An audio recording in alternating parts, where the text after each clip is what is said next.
Hello everyone. Today I'll be talking about social policy and welfare state, which is in continuation of my previous lecture where I had given a conceptual clarity related to welfare state, what are the major aspect of welfare state, the emergence of welfare state, and since I have already spoken about in my previous lectures, if you had gone through those previous lectures where I had also spoken in length and breadth about social policy.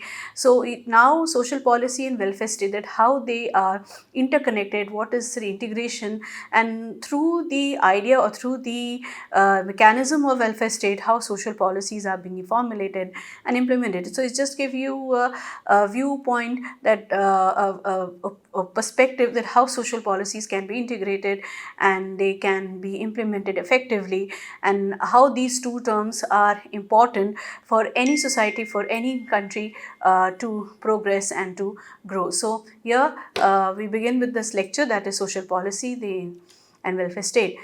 Social policy and welfare state are closely interconnected and interwoven, with social policy essentially providing a base, that framework which would guide the welfare state structures, objectives, and implementation. And as we all know, that social policy, it encompasses the guidelines, the principles, legislations that governments use to address any kind of issues, any kind of social issues, social problems, to meet the citizens' needs, such as healthcare, education, employment, and income security, housing, infrastructure development, environmental protection. So in a way, it encompasses every aspect of social, economic, and political life. The welfare state, in turn, is a system through which these policies are enacted to ensure a safety net and promote social equity and economic stability. So through it's become in the previous lecture, it has become very evident that what welfare state is and how it is helping policies to be enacted and to be implemented and to be functioning all over. So as I mentioned earlier, that these policies, they are enacted or they come to the flow with through the mechanism of a welfare state. So in India, social policy, if I talk about our subcontinent, Indian subcontinent, it is integrated into the welfare state through a framework of laws, schemes, and government process, and programs which focuses on addressing poverty, eliminating any kind of bringing about poverty reduction strategies, in strengthening the healthcare system, improving healthcare accessibility, providing welfare schemes and measures to cover health insurance and health issues of larger population, education opportunities, which is free and compulsory education up to the primary level. And in fact, the NEP 2020 has fabricated a different course, which a different curriculum structure, which gives ample opportunities to students, not only not only to talk about rote learning, but it is focusing on a holistic development of students. Then employment, which is there, employment generation activities are there. There are welfare schemes and programs which would uplift the marginalized communities or economically disadvantaged communities and societies. So we can say that India's welfare state is largely driven by a commitment to social justice and inclusivity, given its diverse population and varying levels of socioeconomic status and varying levels of socioeconomic development. And here we'll talk about that how the social policy is integrated into the welfare state and welfare ideology. When social policy emerged together with the concept of welfare state after the World War II, the members of society, they have basic needs such as education, social security, health measures, health services, and housing. So social policy, which tries to, or rather it focuses or it aimed to ensure that the welfare of the individuals should be taken through legislative regulations. There should be a regulatory body which would not only be a formal legitimate sanctity through the channels banners of constitution, but it also would have certain welfare schemes and measures which would protect them, which would guide them, which would give them ample resources and opportunities, because social policy is affected by social development. There is when we talk about social policy or social development, social welfare, these are all interrelated concepts, in the sense they may have a different perspective and ideology, but they have a connectedness, connectivity to each other. Indirectly or directly, they correlates with each other. So it changes the basis, it changes based on the needs of individuals, the expectations of the individuals, and well-being of the individuals. So state make new regulations, based on their needs and aspirations, and it is possible to make separate regulations for those who are in need of protection, from social policies perspective, for very different sections like children, women, youth, elderly, minorities, so on and so forth, disabled, low families with low income, and many such more marginalized community. So it becomes evident that social policy, it's determined on the basis of redistribution. That is, the regulatory and the distributive and redistributive perspective of policies serves to ensure that everyone living in a society has social freedom and equal opportunities.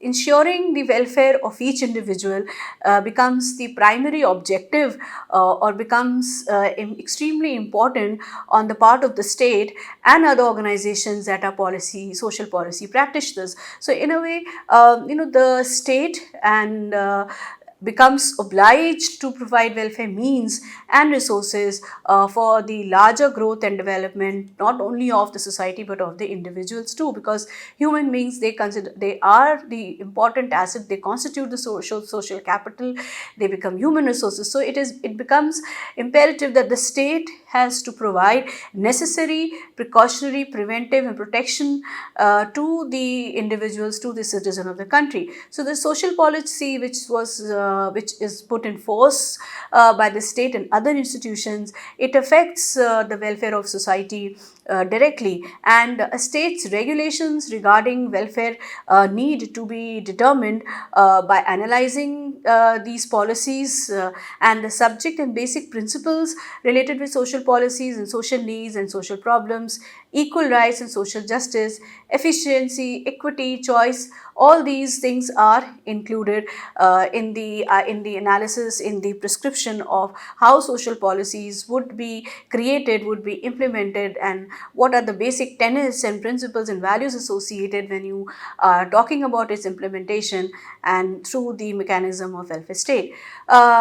If we look into deeply into the interconnectedness of social policy with welfare state, a well-functioning welfare state is important for the well-being of the population, and has valuable redistributive roles. They provide social investment in children's early lives and guard against social risk or any social crisis like unemployment or poverty. They have a potential to assist economic growth and to provide the infrastructure and support for human capital through the creation of healthy workforce. So generally, the more egalitarian states perform better on the range of well-being measures, and they remain a central pillar of the maintenance and improvement of the quality of life of people with disabilities associated with mental health conditions, and so on and so forth. When you talk about social objectives, when there is a relationship, when we want to establish a relationship with, or there is some kind of interconnectedness with social policy with welfare state in defining social objectives, how they are integrated in bringing about clear social objectives, establishment of entitlements and rights, funding mechanisms, adaptability and reform. Then promoting social inclusion and equality, preventing social risk, protect political and ideological influence. Now, when you talk about defining social objectives, social policies set the goals and values that shape the welfare state. For example, the policies which are centered around reducing poverty or promoting equality or providing social security, basis of how these resources are allocated and the kind of programs which are being established under the welfare state. So policies, they address how and what questions in social welfare. So defining who gets what type of assistance, or who qualifies, and how programs should be funded and managed. Then when you talk about establishing entitlements and rights, it specifies, social policy specifies the rights and entitlements of the citizens, shaping the benefits which are being provided by the welfare state. This would include unemployment benefits or old age pension, disability support, and other social insurance program, which that would aim to ensure seniors, to ensure and secure citizens' well-being, and create a welfare part for them, welfare measures. This framework of rights and entitlements, prevents social policies from being arbitrary, and establishes a baseline of social security. If you talk about the funding mechanisms, through social policies, actually government decides on the funding models that would sustain welfare programs. Welfare states often rely, the welfare states, they often rely on a mix of taxation, social insurance, and public spending, which is being determined by policy decision makers. So policies addressing taxation or revenues, or social contributions, and budget allocations, they play a very significant and crucial role in ensuring that welfare programs are sustainable and capable of reaching all eligible populations. When you talk about adaptability and reform, social policies, they provide the basis for adapting welfare systems in response to changing economic conditions, demographic shifts, as well as social needs. For example, a population aging, aging population, policies may evolve to enhance or to increase their pension funding, or support elderly care, or institutional care for the elderly population. So this adaptability, allows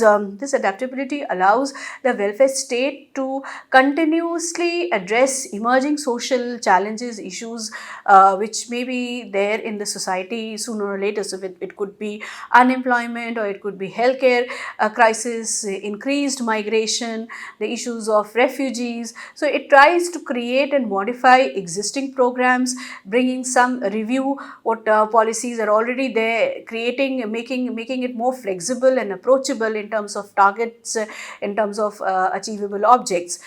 When you talk about promoting social inclusion and equality, policies targeting social inclusion directly influence welfare programs by ensuring vulnerable or marginalized groups receiving support and some kind of assistance, or it could be social assistance and social assurances. For instance, policies would be promoting gender equality, or support for minority groups, which would be integrated, or which would integrate welfare state programs to provide equitable access to services, or to the larger population. So welfare states, they use social policies to create structures that reduce economic and social inequalities through progressive taxation, subsidized housing, or universal healthcare program, aiming to level the playing, aiming to level the area, or to bring about the smooth leveling of the groundwork for, or making a smooth groundwork for all the citizens. So it also tries to prevent social risk. When talking about the preventing social risk, many social policies are aimed at, tends to become more proactive, and they aim to prevent social risk, such as homelessness, poor health, or poverty. For example, if I say that policies which would promote affordable housing or accessible healthcare services to prevent individuals from falling into conditions that require welfare support. So this preventive approach ensures that welfare states are not only reactive, that is supporting those who already need, but also active in reducing the likelihood of social distress in the first place. Then we talk about the political and ideological influence. The ideological framework of a country heavily influences its social policy mandate, and it shapes and talk about the extent of its welfare conditions and welfare resources. So, when you say that social democratic countries may emphasize more universal welfare policies, while liberal regimes might focus on targeted, mean tested programs. So, the welfare state actually reflects these political choices with the size and scope of social programs often mirroring the broader ideological commitment to social welfare embedded in the in social fabric in the society. Now, there are certain rights under welfare state, and the welfare state should provide these rights to the people, like its equality, equal opportunity, need, freedom, and rights. So, when we talk about equality, that is achieving equally underlies achieving equality equally underlies social policies. Resources needs to be distributed evenly, fairly, in a fair manner in order to achieve equality as well as equity. Equality has different different connotations, equal different types. It means equal outcome, equal opportunity, or equal treatment. When we talk about equal opportunity, it means that equal groups should be treated equally, and this equal opportunity needs to be given to people regardless of their sex or group or ethnicity or caste or religion. So all people must have the same opportunities in any such system, be it education system, be in healthcare, accessibility to healthcare services, higher education, so that they can avail maximum benefit and opportunities in the in the labor market, in economic pursuits. Need, when we talk about the need part of it, basic needs such as food, caring, housing, shelter, these are not limited, and it is not certain which need should be covered by the state. But nevertheless, if we talk about the basic need approach, the state is or can they have the responsibility to provide the basic means of food or shelter or clothing and affordable housing, so that minimum needs are being met. When we talk about freedom and rights, there are different types of rights. Civil rights, which says that means the absence of arbitrary arrest and detention, but having freedom to discuss any opinion. Social rights, which talks about social welfare and social security, right to education and right to health, right to practice and profess religion, and so forth. And particularly those who which are considered as a fundamental rights also.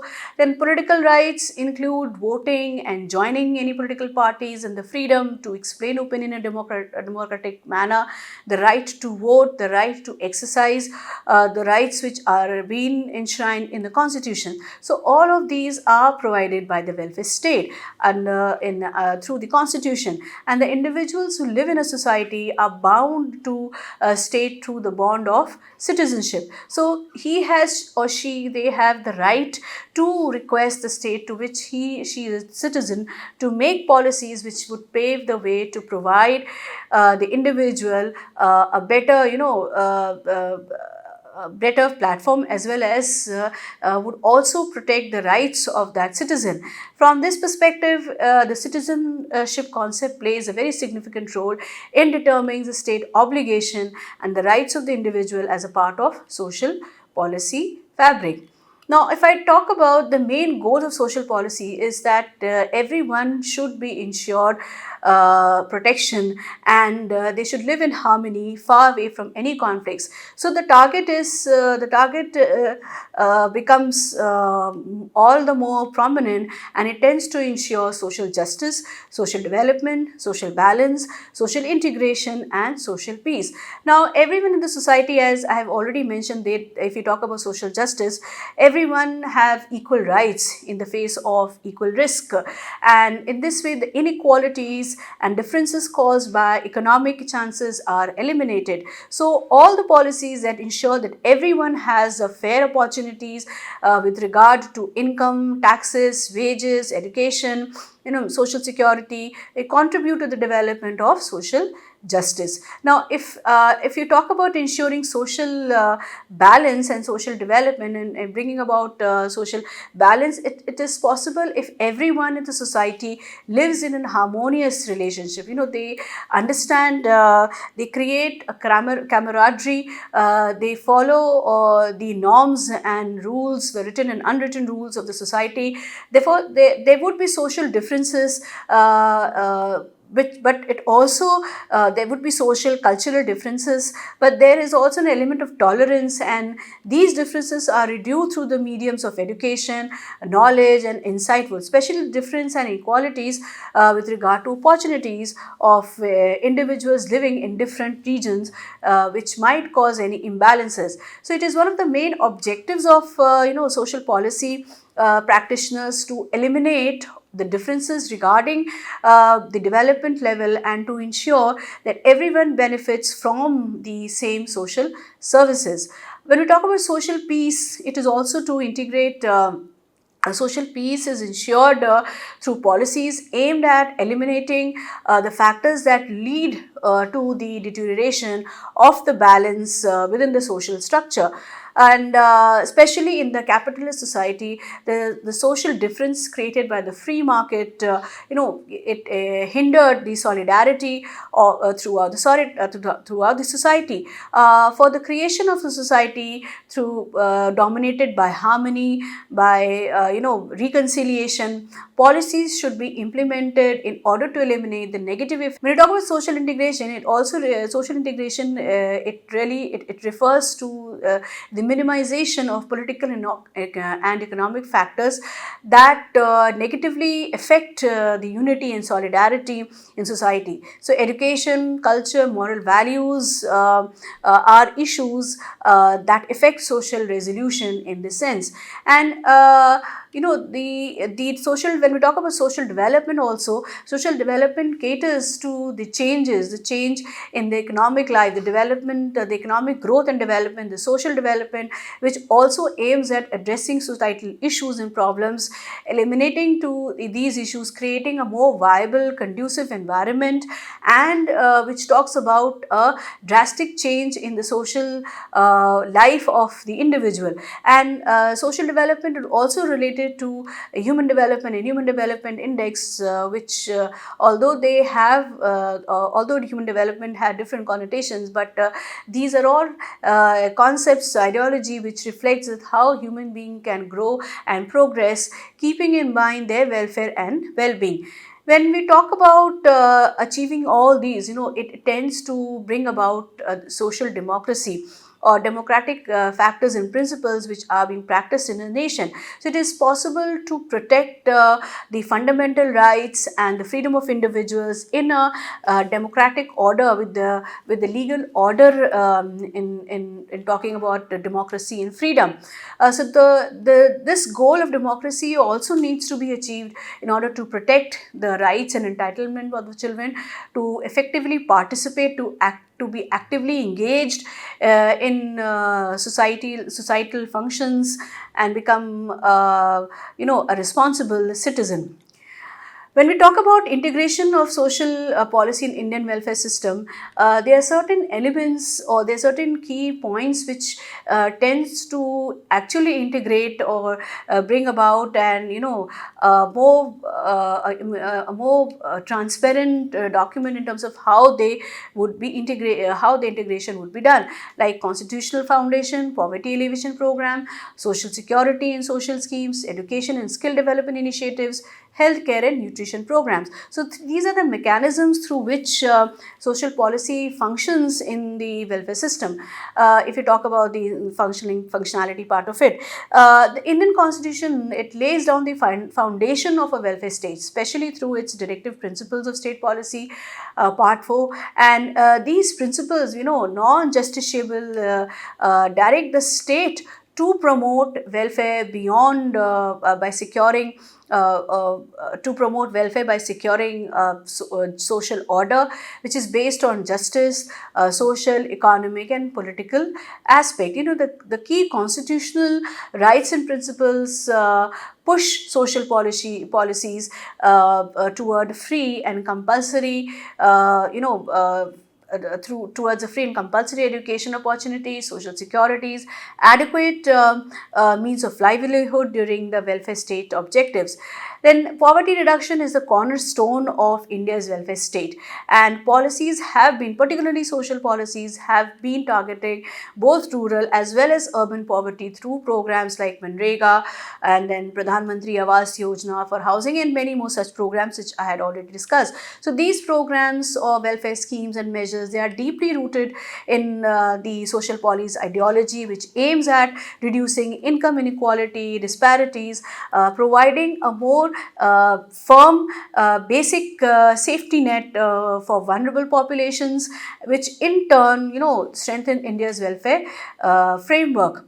And when we talk about and social security and insurance schemes, they also pave ways. They create social policies in such a manner which they tend to expand social security for the unorganized sector, which makes up of India's large labor workforce. So there are certain schemes, welfare measures, again if I would like to name a few: Pradhan Mantri Jan Dhan Yojana, which aims to improve the financial inclusion; Atal Pension Yojana, which pension benefits for the working poor; health schemes such as Ayushman Bharat, then Pradhan Mantri Jan Arogya Yojana. They all provide certain basic amenities to vulnerable populations, low income families, with free accessibility to healthcare. So these policies, they are essential to the welfare state by addressing healthcare accessibility and financial protection for the vulnerable.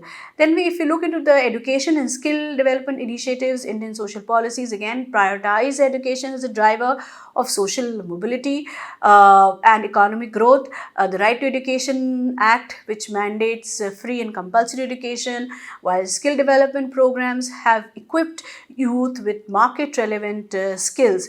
These initiatives embody social policies which aims at building human capital, human resources, reducing disparities or inequalities, discriminatory practices, violation, exploitation, which becomes a key component in the idea of welfare state, which provides equal opportunities to for all citizens. When you look into the healthcare and nutrition program, the policies which are created in the line of healthcare and nutrition, especially for women and children, like IRDP or ICDS, they provide essential services like food, education, healthcare for younger children. And so there had been a lot of welfare schemes and policies, and midday meal scheme was there in order to ensure or improving the educational outcome, educational status, as well as nutritional of the girl child, or nutritional status of any child. So then there's an empowerment of women and marginalized groups.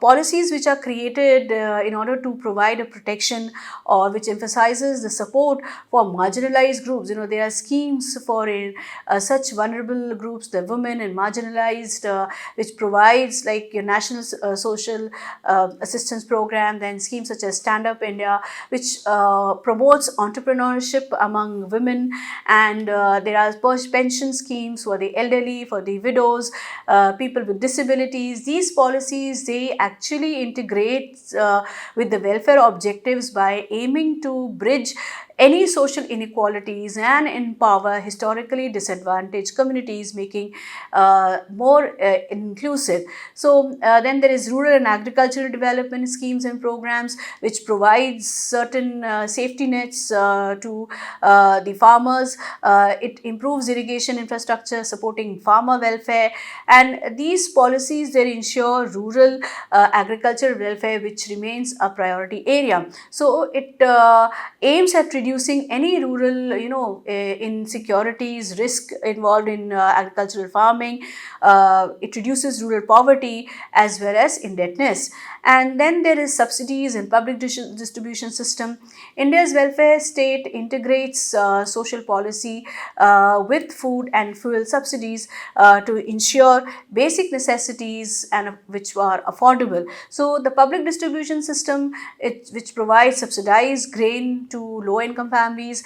There are schemes, Ujjwala Yojana schemes, and where LPG connections to rural households are given, and these subsidies underpinned by social policies create a safety net to combat hunger and improve living standards, especially in times of economic distress.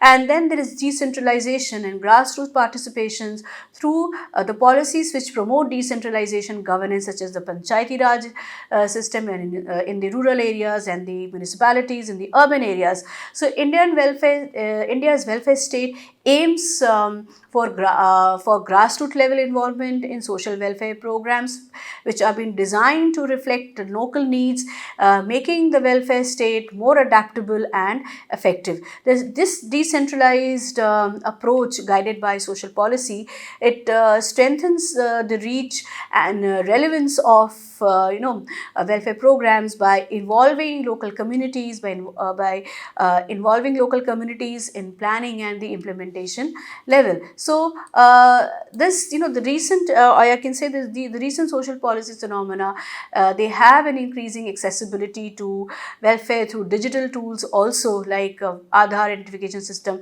which helps in streamlining the delivery of benefits. So in a nutshell, we can say that India's welfare state reflects a diverse set of social policies which aims at reducing inequality, supporting economic participation, ensuring access to basic necessities for all its citizens. By integrating these policies into the welfare framework, India continually adapts in its social welfare system to address evolving challenges and provide more effective, inclusive support. Future of welfare state and social policy. The expectations that welfare state provides welfare are increasing more and more, and the approaches for providing welfare are different. Some states may adopt liberal approaches, some states adopt corporatist, and some other adopt universal approaches. And in fact, the welfare state changes based on the social, economic, cultural and demographic structure of the states. Especially in 2008 financial crisis, welfare state had a view that a system in which the main player is the state is not sufficient for economic growth, and the increasing unemployment is an obstacle for the welfare state growth. Moreover, the population of many states is getting older and the demographic structure is changing. Labor markets need to be supported, new jobs needs to be created, and employment needs to be increased. Therefore, state determined their policy.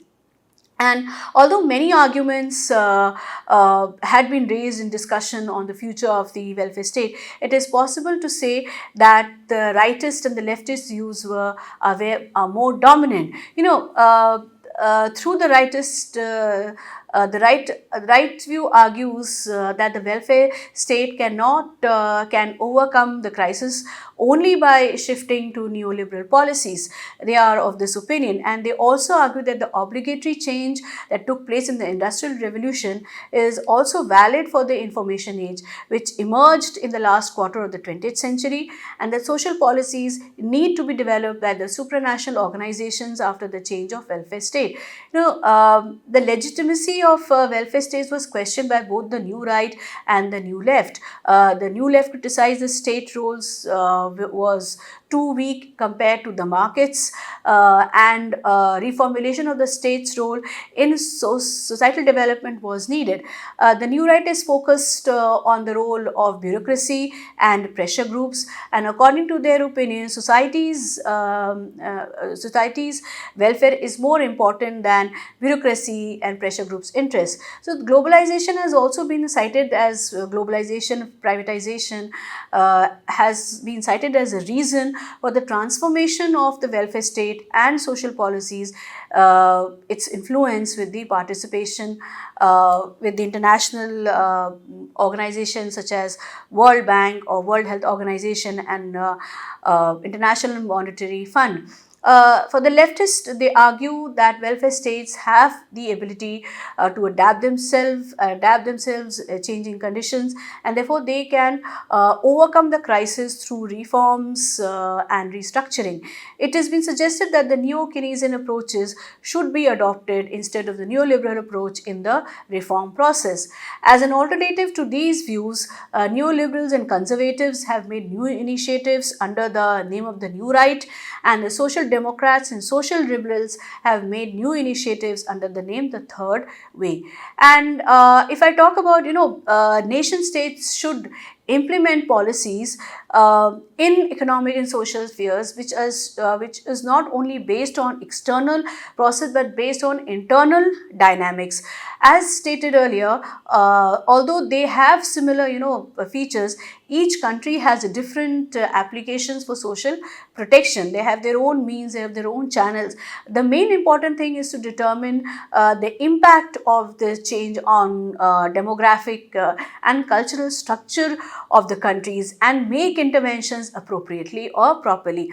Welfare state are still developing, and states are in search for better work and life conditions. They want to have social security systems which cover social risk, and from this perspective it is possible to say that there is not a real crisis in welfare states, but there are efforts are there to remove the obstacles before the economic growth.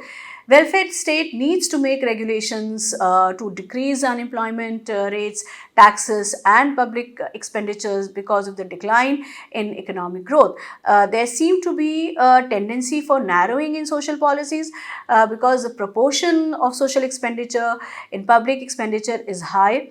Reform initiatives needs to be taken to reduce the welfare crisis in the welfare states, which have led to giving more importance to active social protection, understanding in social policy implementations. So these practices which were there. So with the impact of reform implementations on social expenditure, when it is evaluated, it is seen that the poverty amongst children or poverty in general or some kind of family aid or low income group, they need to be protected, they need to be safeguarded. So it becomes impossible, so it is possible to say that increase of passive expenditure due to the aging population constitute the or any such obstacles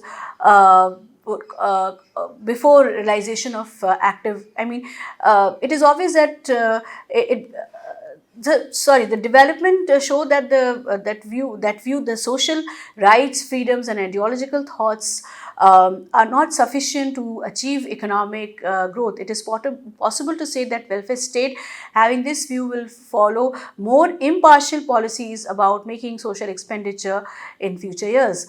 Right now, I would like to conclude by saying few things that the social policy and the social welfare are handled with their goals, scopes, types and problems from the historical development and up to date. Social policy, as already been discussed, is a set of measures developed to protect workers against the dangers arising as a result of industrialization in parallel to historical development. After the Industrial Revolution, its emergence in this way had caused the social policies to be defined in a narrow sense. And after World War II, the narrow perspective on social policy began to change. The reason for this change was the fact that the measures to protect the interests of the working class were not sufficient to solve all the social problems. Therefore, it was concluded that social policy should be extended to cover all segments of the society. And in the broader sense, social policy is a set of measures which has been taken to ensure that all segments of the society live in peace and harmony, and to prevent any kind of unemployment, to improve working conditions, to provide a minimum wage, to provide social security and benefits, to eliminate eliminate injustice in income distribution, and to ensure social justice. So, social policy refers to all policies that ensure the welfare of the state and individuals, and the dynamic practice that constantly change. Welfare state, as the concept of welfare state again says that it is possible to say that it is a kind of state in which consciously organized public power is used to reduce the role of market forces. So, shifting from a liberal model to Keynesian model of welfare states adopted a more interventionist character from economic, social and legal points of view. And dating back to 1880s, the welfare state continued to strengthen until the mid 1970s due to the increased unemployment and spread of poverty in all countries. Nevertheless, social policy emerged as a result of failure of the social problems created by the liberal economy approach, was replaced with the concept of welfare state after the adoption of social security practices, which was introduced by Bismarck in Germany. So, the social state developed policies not only in the areas of health, education, social security, distribution of income and housing, but also sought solutions to environmental and urban problems in order to ensure welfare. The welfare state varies from country to country according to the level of welfare they have, and it is possible to say that welfare state, which was developed to eliminate the deficiencies of the liberal and socialist understanding in welfare, is a new form of liberal model. In this sense, it acts with an interventionist approach to solve the problems that may arise in the field of social policy. And lastly, I would like to say that in today's world, the concept of welfare state is transforming, and economic pressures created by globalization, privatization, and other such economic forces, technological advancements, they have a very narrow tendency. They have a very tendency to narrow down social policies based on the fact that the reason for the transformation in the welfare state is not just globalization, but each state should develop policies and tools that are the most appropriate for its social structure to adapt it to the transformation process. Welfare state has an active role on social policies, and welfare states are resistant to the economic negativities experienced. So, there are certain strategies to be established in a way which would determine which would determine the course or the discourse of social policies navigating through the welfare state. And these are few points which and with these points I would like to end today's lecture. So, not deviating from the goal of achieving ultimate welfare in the transferring of services to the private sector and preserving the regulatory descriptive character of the state. So, this is the last few points which actually would give, or rather would conclude or give a gist at how social policies, in spite of this transformation due to economic pressures, globalization, technological advancement, changing economic, socio-economic structure of the society, these important strategies can be taken up. So, secondly, encouraging the private sector with regard to distribution of social services, making use of increasing of voluntary organizations and local governments with regard to the provision of social services, restructuring to reduce expenditures other than social assistance expenditures, attaching importance to giving childcare money to families and important to young people's vocational education, considering the obstacle caused by the demographic structure, reducing the burden of unemployment in public social spending by producing solutions that can prevent the increasing and deepening unemployment in the world, reducing the inflation and tax, not considering decreasing the spending on social welfare as a tool for economic growth, and determining the economic strategies on this basis. And lastly, utilizing the development on a global scale in favor of social welfare state and adopting strategies in line with the positive effects of globalization, and making cooperation with international and supranational organizations in this process. Thank you everyone. With this, I end my today's lecture.